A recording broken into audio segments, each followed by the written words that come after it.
So welcome back to number 2. This is now our second in marketing management.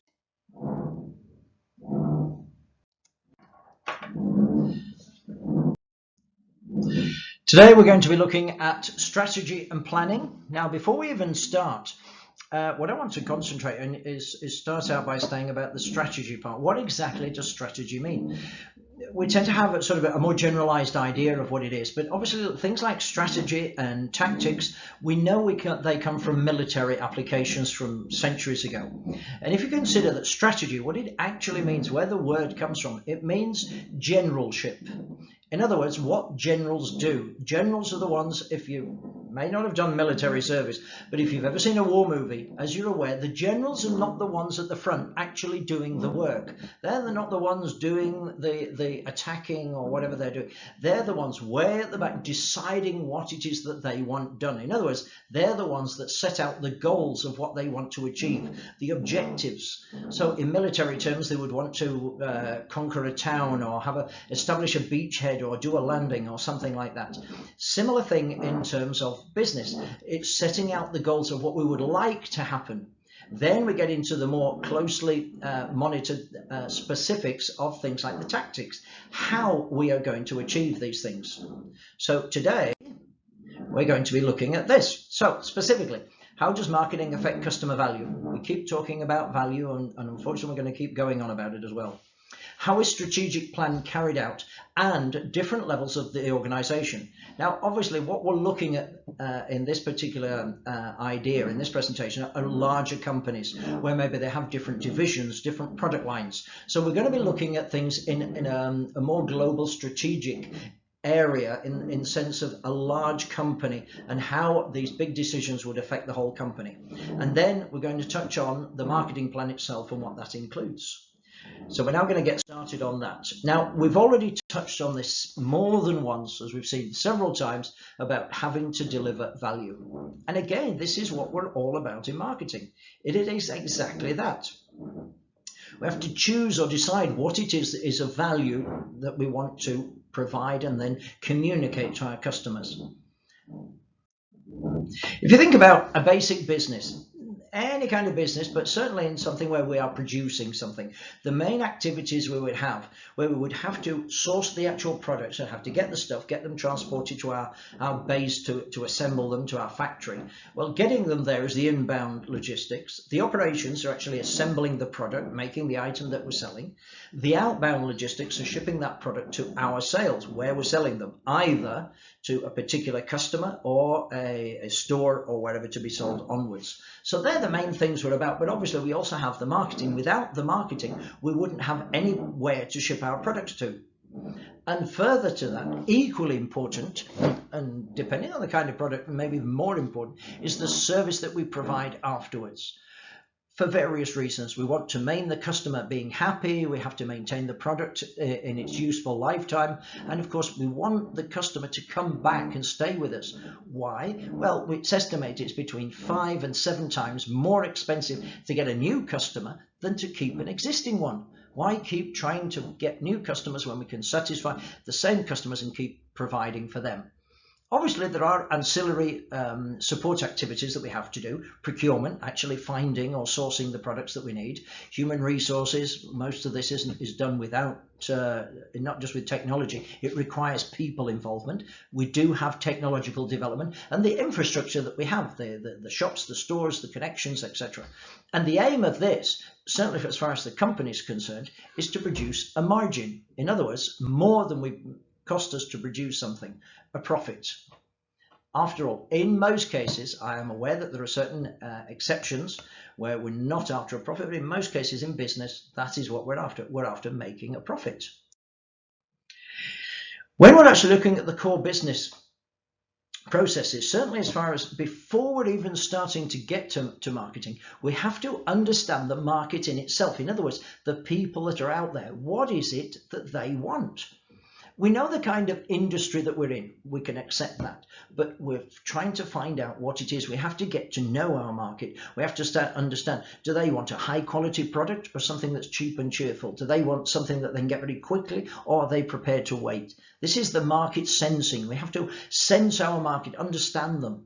Once we have that and we think we know what it is, then we make an offering of a specific product or service that we feel is what will satisfy them based on our market sensing. Once we have this offer that is available based on our investigation, then we go about the work of customer acquisition, getting the customers, usually through advertising or the marketing methods that we're using. Once we have that, then we have to maintain a relationship with our customer and fulfill that particular requirement, the thing that they bought, give them that product, maintain the service that they require. So these are the main business processes that we're looking at. Now, some of our competencies, things that we are required to be really good at for us, what is our prime thing of our product or service that we have? It has to contribute to the perceived customer benefits. In other words, the customer is looking at our product or service from a personal, egotistical point of view in what's in it for me. And we have to make sure that they perceive those benefits to them. They're looking at it from their point of view. What is this going to give me? So we have to make sure that we can contribute to that, to their perception of what they think they're getting from us. It does sound a bit contrite in the sense it's perceived benefits, but it is, because if we're selling something like a cell phone, maybe the benefits is the great camera. So we have to make sure that they can see the benefits they're getting from such a great camera by buying our product. So the perceived benefit is the increased quality of photographs that they're getting. Now, ideally, this has got to be useful in a wide variety of markets. The thing is, we want to keep as many customers as possible. We want to be able to expand. If the shorter or smaller amount of customers we have, the more delicate is our position within the market. If one thing changes and some customers aren't happy, dissatisfied, or they complain, this could have a knock-on effect and ruin our entire business. If we have a wider variety of markets, we are more likely to survive any individual problems that may occur within a specific market. Maybe a certain thing would change, a trend or a tendency would change. Maybe another product would serve better a particular market. We would lose all of that customers if we weren't in a variety of them. And then ideally, the thing it is that we have, either the product or the service that we're operating, has to at least have something that is unique and beneficial, that's for us and is difficult to copy, difficult to imitate. The reason is, as we know, if we have a great product out there, the competition is looking at that. They see that we have a product that somebody else can copy. They will copy it and they will take over all our hard work that we have put into the market to get the consumers to believe that we have this superior product. In terms of holistic marketing, we keep concentrating on the thing of value. So we explore the value, we then create the value and then deliver. In other words, keep our promises. We have to decide what it is that is considered valuable to the consumer. We create something that matches that value and then deliver that and satisfy the customer. So obviously it's much more, why we call it holistic marketing, which is sort of a global approach to it. It's much more than just picking on one particular methodology of advertising or something else that is a component of marketing. It's the whole value creation and delivery that we have to be looking at. And the elements of marketing are the how we are going to deliver or create those factors that we're talking about. If we're looking in strategic planning, obviously we're looking now at larger businesses. So we're looking at, say, companies where maybe in terms of cars, we would have the Volkswagen Group, which has many different companies, Inditex, which again has lots of different companies. They have Zara, Massimo Dutti, and various other chains of stores. Now, for them, there are different levels of planning. When we're talking out at the strategic level, it depends on the level that we're starting out at. The corporate level, if you think maybe one of the most important things for strategic goal setting for them at the strategic, it might be something like either growing the business globally, but that may mean not concentrating on specific brands that they already have. It might mean buying out additional brands. It's just been in the news recently with Michael Kors. Michael Kors has just recently, this week, at the time of recording of this, at the beginning of October 2018, that they have just bought out a very large luxury company, so something totally different from them, which is Versace. Versace is not in the same kind of level as Michael Kors. It's considerably higher luxury end. But at the corporate planning level, that may be a good way to go to build a global brand and also not keep all their eggs in one basket. It's not too, if anything happens to the Michael Kors brand, now they have the Versace brand also to fall back on. So the idea at the corporate level would be totally different than going down to, say, division or individual businesses. Maybe for them at that level, they're more interested in getting a higher share price, the price of their shares of their company. To do that, we have to convince the public, the share purchasing public, those that buy the shares, not those that buy the products, but buy the shares, that the company will be making more in the future. And it's about that perception of value of the company in the future. By them taking over other companies, it's considered now that they have more value in terms of those buying the shares. Now, at the division or business level, the goals are totally different. They are concentrating on one specific brand. Maybe they want to bring out more products. They want to expand into more stores. So the kind of goals, the setting that they have is totally different. And then on a particular product, they may want to expand the range of the product, different colors, different sizes. They may want to sell in different areas or do different things with different products. So it's, again, the goals that we're setting, it varies greatly on the level that we're doing the planning. But either way, once any planning is done, then it goes to the next level, the implementing, where they organize the actual plan that they have to do and then implement it. The next stage is actually controlling it, measuring the results, seeing what needs to be done, and then maybe taking corrective action. If the thing is working, great, we consider maybe changing the goals, raising the bar. If we had a goal here at Global Business School of taking 150 students on this year, and we've achieved 160, next year we would raise that number. We now know that we can easily achieve one goal. We should raise the number. If we can't, and it's the opposite, then we should either consider changing our goals or changing our methodology of achieving those goals. The marketing plan directs and coordinates the marketing effort, whether it be for the product line, the brand level, or whatever, regardless of the level, whether it's strategic or tactical. So if we're looking at things of the different levels, in terms of a strategic level, we would be looking at analyzing of market opportunities. What opportunities are out there that we can take advantage of? Maybe target marketing decisions and the actual value proposition of our company as a whole. On a tactical level, we're probably looking more at particular features. I've already mentioned in terms of cell phones, a particular feature that we may be pushing would be the camera. So it's not necessarily the feature, but the benefit that the customer would be getting, that by buying our product, they will be getting high quality photographs from their next cell phone. And after all, if you think that is a tactic, it's compare that if you consider most cell phones all have similar capacities. So the only way that we can get ahead of our competition is a particular part of our product that is superior to those of the competition. In this case, a particular feature being the camera.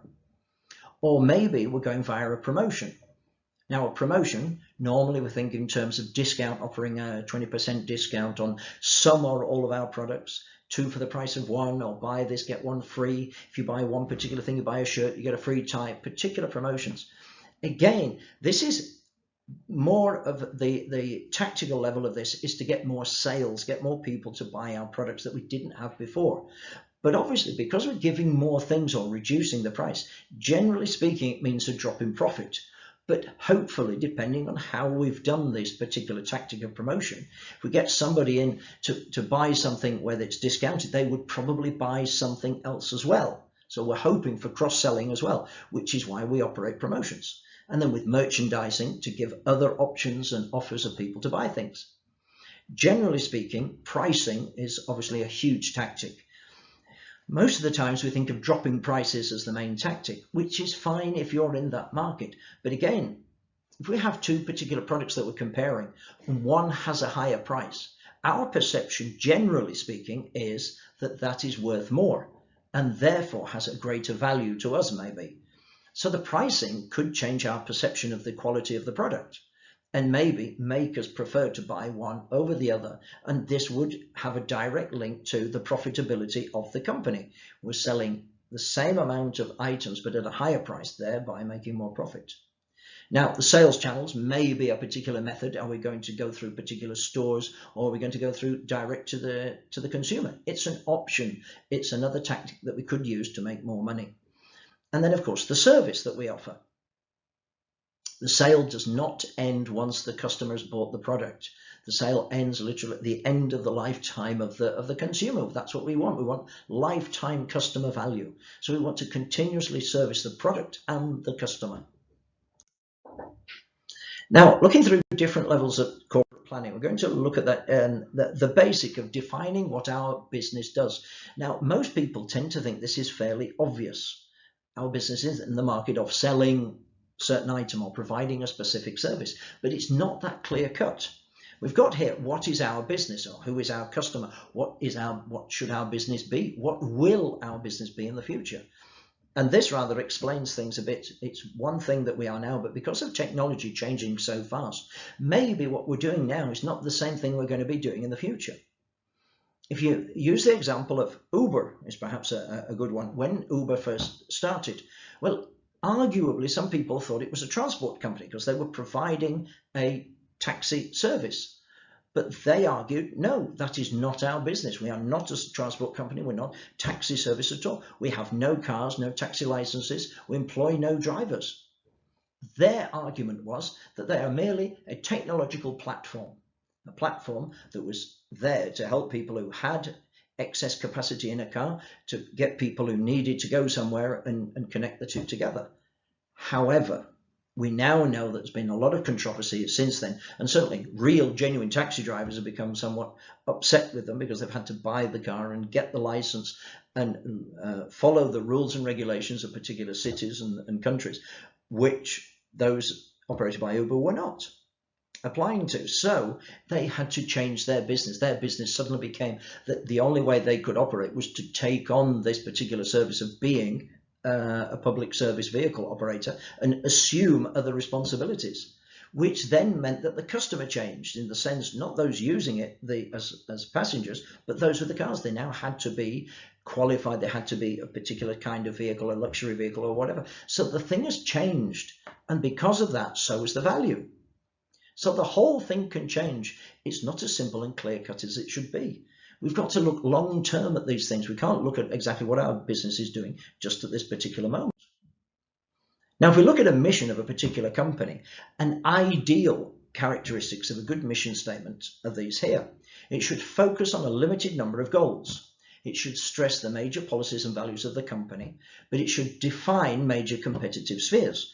Also take a long-term view. Why? Because certainly technology is changing faster and faster. So we can't rely on what we're doing now is going to be the same methodology or the same thing we'll be doing in 10 or 20 years' time.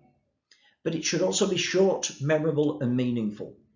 Now, I've got an example here which is a very vague and quite also a bad version of a mission statement.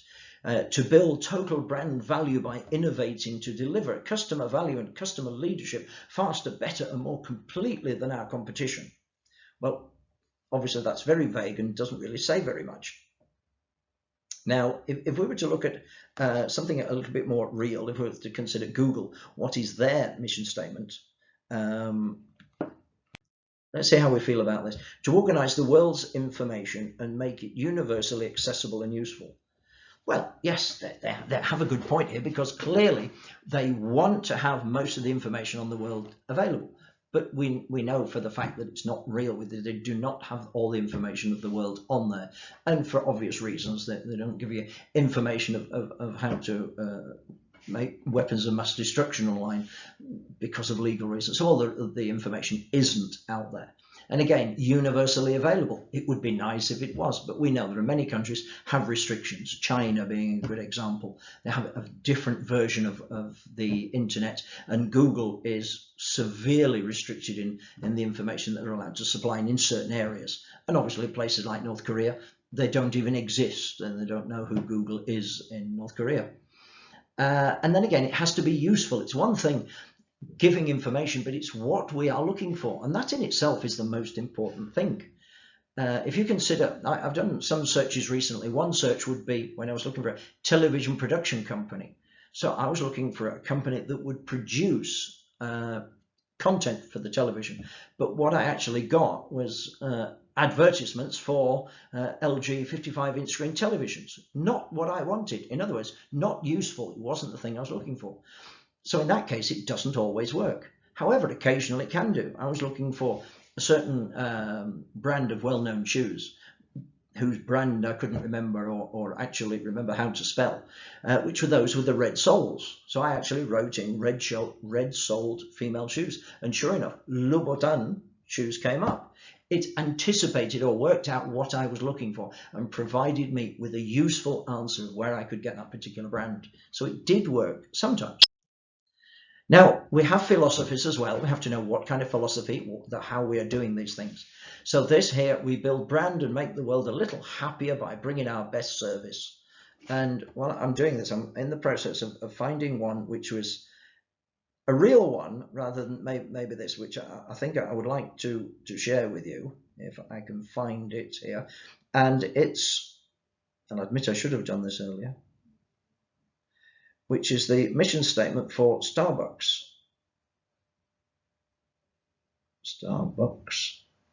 Now, surprisingly enough, I would have thought they would have had quite a good mission statement, but they don't. And I think they have a terrible mission statement, which is why I'm going through this effort to find it.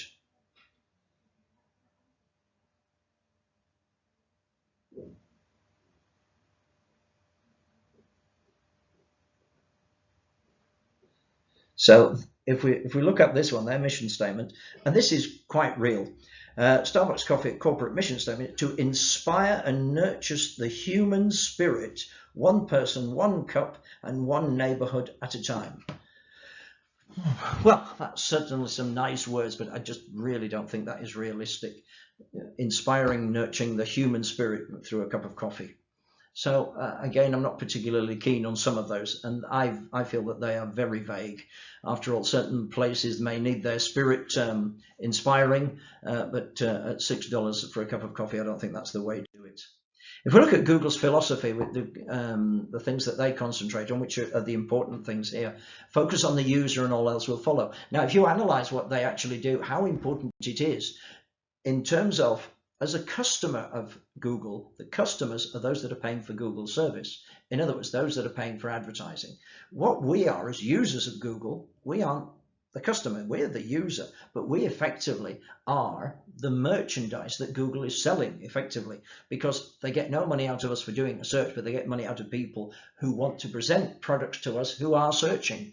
So if they focus on the user, us that are searching for things, and provide us with the correct things that we're looking for, then we're going to be happy. And obviously the people that are selling the stuff are going to be happy because they're showing what they're selling to people who are looking for what it is they're after. In other words, creating this value again. So we're back to the value again. Here it's best to do one thing really, really well. Obviously, if we at least do that, we can't be all things to everybody. So it's a very good example. Fast is better than slow, certainly for the internet. And all the other things that we have here. Democracy on the web works. Not too sure about that. You don't need to be just to find an answer. In other words, it's available on mobile and other things. So these can be quite interesting points for Google. In the case of certain businesses we've got here, we've got Union Pacific. Yes, we know they run a railroad, but their market definition, they are people and goods movers. And the next one, Xerox, who make the copying equipment. Well, they help improve office productivity. So again, this leads us to think, what is it that they do? If we would consider on a similar thing with this with Netflix, what do Netflix do? Well, they distribute content through streaming, but not now. Maybe that's how they started, but certainly now they're producing their own content. They are now movie and television series producers. They produce all these specials. So they've gone way beyond their original mission. Now, if we're looking at assigning resources, well, obviously we have to decide how much is going where. Obviously, we're looking here where there's a company that has different kinds of products. So over here where we have the Boston Consulting Group matrix, where we have the 4 different categories, the jogs, where they have in this case, this is the market share on the bottom, so they have a low market share and a low market growth. In other words, they're not really going anywhere. So there's little point in putting large amounts of resources into them to get them to go further. These may be the iPads. Once upon a time, they were the stars. They came down to the cash cows. They've now moved over to the dogs. Nobody's buying them. So obviously, a minimum amount of resources that they will be taking. In the case of the cash cows, they have a high market share, but limited growth. So maybe their time has passed, so they would get a limited amount of money.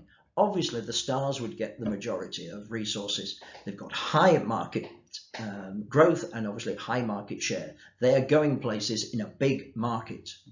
The question marks are the ones with the low market share, so not very much at the moment, but they are growing. So maybe later on they could become stars. So they start out as a question mark, move their way over to a star. As new products come out, they may fall down to be cash cows, and as technology bypasses them, they move over to become dogs. If we're looking at growth opportunities, we tend to think growth opportunities in terms of getting new businesses, but sometimes it can be eliminating, getting rid of things that aren't making particular amounts of money or good profits for us anyway. So maybe we have to consider eliminating things completely. We have certain types of growth here: intensive growth, integrative growth, and diversification growth. So we'll look at some of those. So in the case of intensive growth, if we consider where we are now, the problem is these things are actually quite difficult. But let's have a look at this. If we use this as an example here at Global Business School, our current market that we have here, the BBA and MBA market, the sort of students of that particular level, that particular income level, and the places that they are that we're currently getting students from. And the products that we have, BBA, MBA, they're the products that we're selling to them. That is our market penetration at the moment. New markets might be new areas to go in. So we want to open up new markets, maybe further afield, go into the Americas, maybe North, Central or South America, where we get very few students, or go into other countries that we're not so far to get students from there, or open up new campuses there, getting consumers there to go to use the same product, but in a different area. Conversely, another option would be the same market, the people that we're already operating to, but offer them new products. So we could offer courses in accountancy and in IT, or different kinds of things, different products that we don't have. Also, even in that, if we consider that we have a couple of hundred students here in Barcelona, a new product could be that we have an accommodation block. We could sell accommodation. So we could give them the service for the students that we already have, our current market of students, but a different product, thereby getting 2 bites out of the cherry, if you like, get 2 bites out of the same customer. Diversification is difficult because it would imply something with a different market, so a new market of people and a new product. That would be difficult. So that would mean opening up a secondary school in South America, which is where we're not. So that would be much harder to get into. Integrative growth, well, it either means it's actually wrong, this slide really, because businesses, the competitors are more horizontal and supplier and wholesaler are vertical. But integrative growth could be taking over our competitor, doing the same kind of business that we're doing. In other words, in our case, we would buy out another school and we wouldn't need 2 lots of deans, professors, etc. We would have this one. We would be able to make ourselves much more efficient. Or, depending on the kind of business, our own suppliers, we could buy them out, or the people that we supply to, we could buy them out. If we were a supermarket, we could buy out a butcher's or a baker's. They are our suppliers. And of course, diversification, basically totally new markets and new opportunities. If you consider companies like Virgin Group, they have over 400 companies. So they started out with music and then went into airlines. Now they've gone into cola, condoms, rail, shopping centres, buildings, pension funds, totally different. So when we get onto our business unit's strategic planning, well, we have our business mission where we hope to be going long term, and then we start developing that using internal environment and the external environment, what we call a SWOT analysis, which we'll look at in a minute. Once we have analysed those particular opportunities and threats and our own weaknesses and strengths, then we move on to form the goals, strategic formulation, program formulation, and then implement it. So each business unit must develop a specific mission that fits within the broader company mission. So, for example, if we've got an example here, YouTube must fit within the overall mission of Google. Why? Because YouTube is owned by Google. So, some threat matrix here. As we can see, this is an example of a lighting company. So each of the sectors in the opportunity where we can see that there is probability of success and the attractiveness of that particular market. So here in the first block, number one, high probability and high attractiveness, good profits. The company develops a more powerful lighting system. Those are things that we're going to have to take into consideration. Low probability or low attractiveness, well, maybe not as much, but there's some examples there that we may consider. And then, of course, the lowest, where we have low attractive and low probability for success, in this case, company developed software program, not really terribly interesting. So those were going to be they're not worth looking at. In the case of the threats, well, obviously, anything that is a serious threat and a high probability of occurring, obviously is going to get our attention. So here, that a competitor develops a superior lighting system is going to be very important to us and make sure it doesn't happen. Right, we then go into a SWOT analysis, which we've already talked about. So obviously the strengths and weaknesses, what we have to offer, and then the opportunities in the market, and then the threats that could occur just to stop it. So strengths here, we have strengths of the school, for example, would be that we have small class sizes, we have accreditation, great professors, etc., and that we're online and appeal to a wide audience.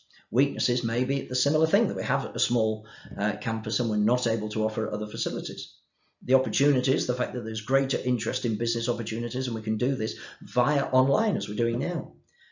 One of the threats, certainly here in Barcelona, is that there are many different business schools offering similar kind of products. Once we have our goals, then we have to make sure and form them based on these four things. They've got to be consistent with the thing that we're after. They have to be realistic and achievable.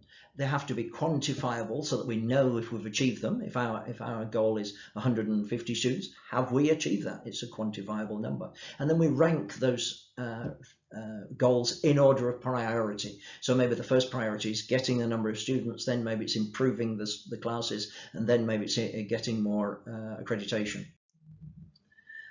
Then we can go into the strategy formulation, either going through leadership, cost leadership, being cheaper, the Ryanair version of the airlines, or differentiation, a better class of airline, something along the lines of Emirates, or the focus. So business can take a focus approach where they concentrate on a narrow market segment, gaining as much insight about the segment as possible, and then pursue either cost leadership or differentiation strategy. Another one is strategic alliances. Another part of the strategy that we could do. So alliances, either of these categories. Product or services coming together, again, popular with airlines. Promotional alliances, whereby a washing machine and a laundry powder are working together. Logistics alliances, collaborating in distribution, or pricing collaborations between maybe competitors. And then we have to obviously look at the program formulation. So some great strategies can lead to failure unless they're implemented properly. Proper formulation ensures that all the pieces fit together, but we must also examine the cost of the market program to make sure that the expense is justified. And then feedback and control.